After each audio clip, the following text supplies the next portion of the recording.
BC sub plan అమలు చేయాలని తహసీల్దార్కు వినతి. గంగాధర, జనవరి 7. తెలంగాణ రాష్ట్రంలో వెనుకబడిన తరగతుల బీసీ సంక్షేమం కోసం వెంటనే బీసీ సబ్ ప్లాన్ చట్టం చేసి అమలు చేయాలని తెలంగాణ రాజ్యాధికారం పార్టీ నాయకులు డిమాండ్ చేశారు.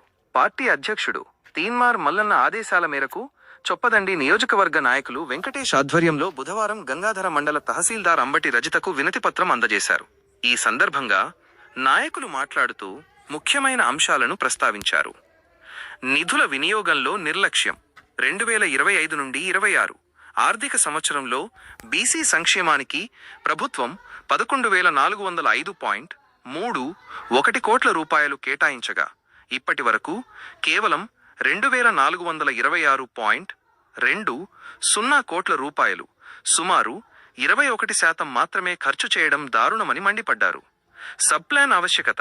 బీసీ సబ్ ప్లాన్ అమలులో ఉంటేనే కేటాయించిన నిధులు ఇతర అవసరాలకు మళ్లించకుండా బీసీల అభివృద్ధికి పూర్తి స్థాయిలో ఖర్చు చేసే అవకాశం ఉంటుందని పేర్కొన్నారు. ప్రభుత్వానికి డిమాండ్. బీసీలకు సామాజిక న్యాయం జరగాలంటే తక్షణమే సబ్ ప్లాన్ పై స్పష్టమైన నిర్ణయం తీసుకోవాలని కోరారు.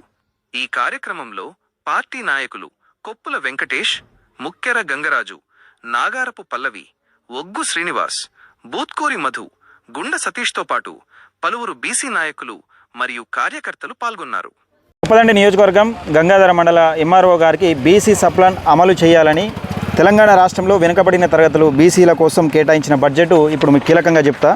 ఇక్కడ స్కాలర్షిప్ల విషయంలో కానీ, హాస్టళ్ల విషయంలో కానీ Mahatmabai Jyoti Phule overseas Vidyanidhi, Mahatma Jyotibai Phule residential institute of society నిర్మాణం, స్టడీ సర్కిల్, తెలంగాణ గీత కార్మికుల కోఆపరేటివ్ ఫైనాన్స్ కార్పొరేషన్ లిమిటెడ్ సాయం కోసం, చేనేత కార్మికుల సాయం, 22 బీసీ కార్పొరేషన్లు, రాజీవ్ యువ వికాసం కోసం, కళ్యాణ లక్ష్మి, వెనుకబడిన తరగతుల కమిషన్ ప్రత్యేక కమిషన్ కోసం, భవన నిర్మాణాలు, సిబ్బంది జీతాలు, వీటన్నిటి కోసం 2025-26లో ఏకంగా తెలంగాణ రాష్ట్ర ప్రభుత్వం ఇక్కడ చెప్పింది ఏంటంటే బీసీ సబ్ ప్లాన్ అమలు చేస్తామని తొలి అసెంబ్లీలోనే ప్రకటిస్తామని చెప్పింది. ఇంతవరకు బీసీ సబ్ ప్లాన్ అమలు చేయకపోగా 1,00,000 కోట్ల బడ్జెట్ పెడతామని చెప్పింది. తెలంగాణ రాష్ట్రం ఇక్కడ కాంగ్రెస్ ప్రభుత్వం వచ్చిన తర్వాత బీసీల కోసం 5 సంవత్సరాల కాలంలో 1,00,000 కోట్ల బడ్జెట్ పెడతామని చెప్పింది.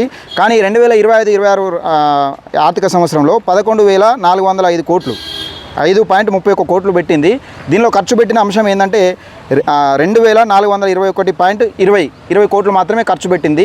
ఈ మిగతా బడ్జెట్ అంతా ఎక్కడికి పోతుంది? దీనికోసమని ఎస్సీ ఎస్టీ సోదరులకు ఎట్లయితే సబ్ ప్లాన్ ఉన్నదో దానికోసం బీసీ సబ్ ప్లాన్ తీసుకురావాలని నేపథ్యంలో ఇక్కడ బీసీలందరూ ఏకమై, కులాలకు అతీతంగా, మతాలకు అతీతంగా, పార్టీలకు అతీతంగా ఏకమై ఈ బీసీలందరూ సబ్ ప్లాన్ కోరుతున్న నేపథ్యంలో మీ ఎంఆర్ఓ గారికి వినతి పత్రం అందజేయడం జరిగింది. దీంతోపాటు తెలంగాణ రాజ్యాధికార పార్టీ కార్యకర్తలు, అలాగే వివిధ బీసీ సంఘ నాయకులు, వివిధ పార్టీలకు సంబంధించిన నాయకులు పెద్ద ఎత్తున పాల్గొన్నారు.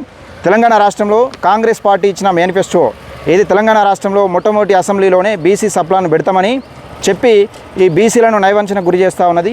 ఈ నేపథ్యంలోనే బీసీలకు జరుగుతున్న అన్యాయాన్ని, మోసాన్ని కళ్ళకు కట్టినట్టుగా వివరించి తెలంగాణ రాష్ట్రంలో తీన్మార్ మల్లన్న బీసీల హక్కుల గురించి కొట్లాడుతూ ఉన్నాడు. దానికోసమనే బీసీ సబ్ ప్లాన్ అమలు చేయాలని, లేకపోతే సీఎం రేవంత్ రెడ్డిని గద్దె దించే అవకాశం 100% బీసీలు తీసుకుంటారని మేము ఈ చొప్పదండి నియోజకవర్గం తరఫున తెలియజేస్తాం.